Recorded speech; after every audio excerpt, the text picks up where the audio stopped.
Hey there, this is Tina with Content Creators Club. Thank you so much for tuning in. If you don't already know who I am, my name is Tina.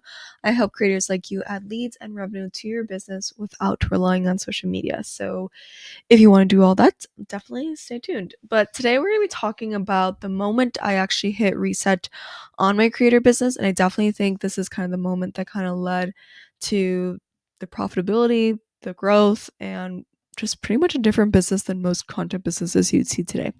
And so I really want to emphasize that like this year has been different, not because I prayed about it, even though prayer definitely goes a long way, or there was a specific strategy. There are definitely multiple strategies layered on this year, or if it's, one specific person. A lot of it is really just myself and experimentation. I haven't had a mentor for the past couple years, but this is really just me doing my own thing, right?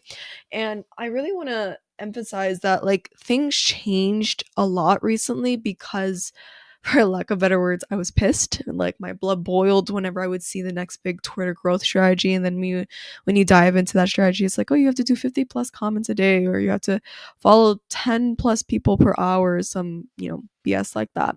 And, my heart dropped every time I reviewed my social media stats, and it just doesn't, I did all those things. I did that Twitter growth strategy and I didn't see any results come out of it, right?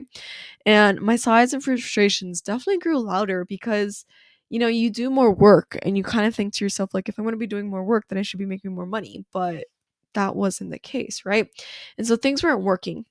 And a lot of gurus kept telling me, well, like, oh, the only way that you can compensate for that lack of revenue is just by doing more. And I felt like at the time, like, that's just not realistic, right? Because at the end of it, you just end up driving yourself to creator burnout. And so it was a mixture of like sadness, frustration, being pissed off that really set things off on its own, I would say, journey. And so I also want to mention that it was also like this deep rooted fear that you kind of have to ask yourself, like when you're doing a lot but you're not seeing results, you have to ask yourself, like, what if I'm just not made for this? And that really sucks, right? Because you see all these stories of creators doing their own thing, and within a year, their business changes, or they have a business, or they have a huge growth, and you're like, I've been doing this for 4 years, 5 years now, and I don't see shit.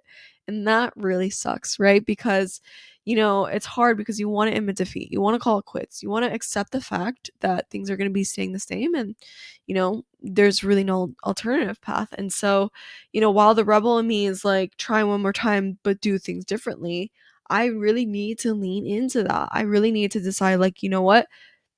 The gurus of the world, their strategies are not working for me. I don't want to be on social media every day. I don't want to post every day. I don't want to do 50 plus comments a day. Like, I just don't want to do it. And that is okay, right? And so I accepted that fact, and I realized, after accepting that fact and doing things differently, a month later, I made my first multiple three figures, like my first couple $100. Like, that was truly amazing, right? And I'm like, all right, something's working. And then the following month, I actually broke my first four-figure month. And that was like my first $1,000 plus in my content business. And so within the next 3 months, I actually doubled that revenue. And it was truly just life changing because I'm like, wow, I'm working less, I'm posting less, but somehow I'm making more. Like, there's obviously something wrong working here, right? And so the truth is, I don't have a large audience. If you're watching this on YouTube, I probably have like less than 500 followers. I'm not even monetized from the YouTube traditional sense, right? And by no means do I consider myself a guru. I'm more of a person who's just like, I like to experiment, try new things, and kind of show the world like what works and what's not working. And the truth of this is that I just truly do things differently.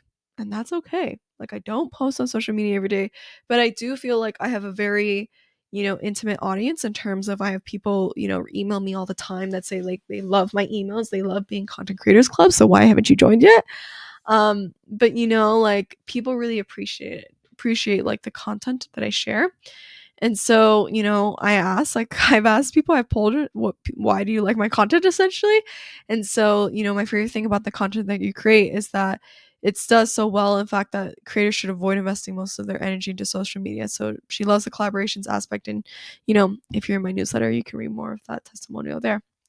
But here's the truth that I've realized in all of this. The truth that I've realized is that being timeless is more important than being trendy, right? Because trends come and go, but being timeless, being that classic, like that's something that I think, everybody should go for. Be a classic creator that is timeless in your strategies, timeless in your growth, right?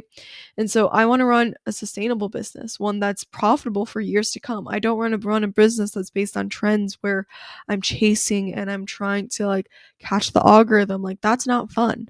And so, while people want to scale their followers, I choose to scale my relationships because relationships are timeless and they carry you a very long way. And I don't necessarily need to become famous. I just rather be rich in not only in the monetary sense, but rich in my life, right? This business is something that doesn't take a ton of my time, but it fuels a part of me that feels like I want to give back to this world. But at the same time, I'm rich in other areas of my life because it doesn't take a ton of my time to be in this business. I get to enjoy life outside of business. And when you look at most gurus, like all they talk about is business, and that really sucks. Like there's no depth beyond it. And so I've seen that like in real world, and it really does suck, right? And so you have this deep desire to give back into the world. It's also important just to get paid in the process, right? I'm a big believer in giving, but also receiving as well. And so, there's no easy transition, but I always think it's important to make a call to action in any of my content. But I know that everything that I've done this past, 3, 4, 5 years in this content business, like I have tested a lot of things. I've strategized, I figured out what works, what doesn't work, and I put everything that I know in my Everything Creator bundle, and it literally teaches all the strategies I know if you want big money, even though you have a small audience like myself, right? And I highly recommend you use the coupon code BF Earlybird to get $49 off of the $199 bundle. Truly, it is everything, like everything that I have. Like I think after you purchase that, like I have nothing else to sell to you. Maybe then like a membership, but like after that, like that's everything. So I hope to see you on the inside, and I hope you definitely use the coupon code BF Earlybird. Anyways, I'll see you in the next video. Bye.